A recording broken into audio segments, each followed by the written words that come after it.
चल रही है, भारत अपनी आजादी की बात न करे। इस फरमान के विरोध में भारत के अलग अलग सूबों की कांग्रेस सरकारों ने इस्तीफा देना शुरू कर दिया। सुभाष बाबू कांग्रेस छोड़ अपने संगठन को मजबूत करने में लगे थे। उनकी राय बिल्कुल अलग थी। आजादी का लक्ष्य प्राप्त करने के लिए कठोर निर्णय लेने ही होंगे। अहिंसा का विचार पावन और कारगर विचार है, लेकिन जब इससे बात नहीं बनती तब दूसरे रास्ते भी ढूंढने पड़ते हैं। भारत के लिए यह सुनहरा अवसर है। ब्रितानी हुकूमत से मातृभूमि की मुक्ति ही सुभाष का लक्ष्य था। वो जेल में बैठे देश से बाहर जाकर संघर्ष को गति देने के बारे में सोचने लगे। अब समय आ गया है जब राष्ट्र की लड़ाई अंतर्राष्ट्रीय राजनीति में प्रवेश कर लड़नी पड़ेगी। मुझे इस काल कोठरी से निकलना, इस ब्रितानी हुकूमत पर धावा बोला जा सकता है। 17 जनवरी 1941 की रात अपने भतीजे शिशिर की मदद से बंद गले की शेरवानी, खुला पजामा और सिर पर रुएदार अस्तरखानी टोपी पहन मोहम्मद जियाउद्दीन बन वो हिंदुस्तान से निकल गए। अकबर शाह नाम के एक शख्स की मदद से वो काबुल पहुंचे। आगे का सफर उन्हें खुद ही तय करना था। सुभाष भेष बदलते, जुगत बहराते, बचते बचाते बर्लिन पहुंचे। जिस माटी में सुभाष पैदा हुए थे, इसी माटी की मुक्ति के लिए उन्हें इससे दूर जाना पड़ा।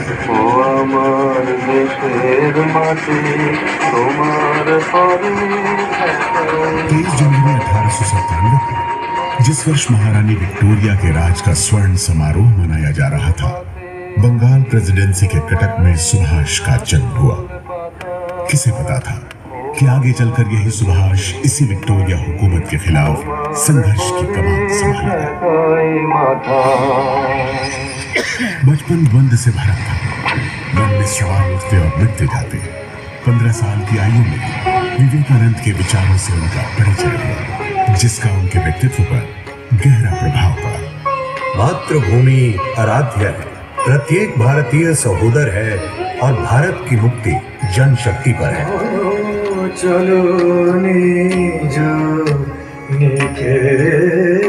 मैट्रिक की परीक्षा पास कर सुभाष प्रेसिडेंसी कॉलेज आ गए। विचारों से भरा खुला वातावरण, बाल गंगाधर तिलक और अरविंद घोष के मन में मातृभूमि और उसकी मुक्ति की बातें घूमने लगी थी कि तभी पिता ने फरमान सुनाया कि सुभाष, तुम कैम्ब्रिज जाओ और ICS की परीक्षा दो। और समुद्री जहाज से इंग्लैंड के लिए रवाना हुआ।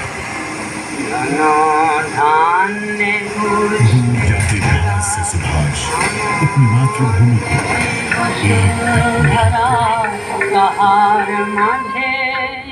कैम्ब्रिज का सत्र आरंभ हो गया था, फिर भी उन्हें दाखिला मिल गया। सुभाष जी जान से जुट गए और ICS की परीक्षा पास कर ली। मन को फिर द्वंद में आ घेरा।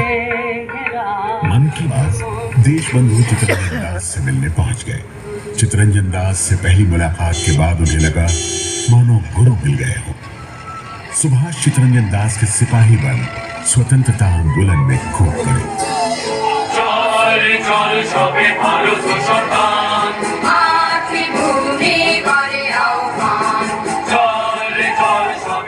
आंदोलन के शुरुआती दिनों में ही एक घटना घटी।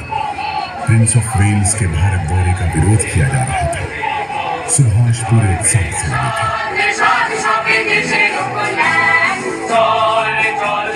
गिरफ्तारियां हो रही थी कि तभी खबर मिली कि देशबंधु जी की पत्नी वासंती देवी गिरफ्तार कर ली गई।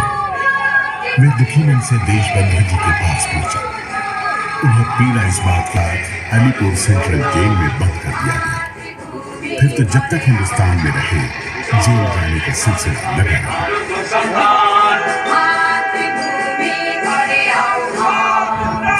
नई दिशा देने वाले हमेशा धारा के विपरीत वेगमयी लहरों से टक्कर लेते, नवीन पथ का निर्माण करते हैं, नई पहचान देते हैं। बोली भाषा को बदल दें तो संस्कृति बदल जाती है। नाम और वस्त्र से पहचान बरतानवी फिर से जिंदा कर दिया था। सुभाष अपने लोगों के बीच लोकप्रिय होते जा रहे थे, इसीलिए सुभाष हुक्मरानों की आंखों में चुभने लगे और क्रांतिकारी षड्यंत्र को रखा गया था। मांडले मेरे लिए जेल नहीं, तीर्थ है। मैं तीर्थ पर निकला हूं। मांडले जेल नहीं, यातना गृह था। लकड़ी का बना लकड़कोट था। मौसम की बात होती, बारिश का पानी गिरता सांस और निमोनिया के बाद झेले 3 साल की सजा के बाद वे एक मजबूत नेता के रूप में बाहर निकले। सुभाष युवाओं के चहेते बन गए थे। उनकी उपस्थिति युवाओं में जोश भर देती थी। गांधी जी जब एकांत में चिंतन कर रहे थे, तब सुभाष ने स्वतंत्रता संग्राम की गति को बनाए रखने में आगे बढ़कर योगदान दिया। मिल मजदूरों को संगठित किया, साइमन कमीशन का विरोध किया, पराधीन कर सके और आने वाले वक्त में हम इसे सत्य करके दिखाएंगे। सुभाष नई सोच और जवां इरादों वाले नेता थे। वे भविष्य के सपने देख रहे थे।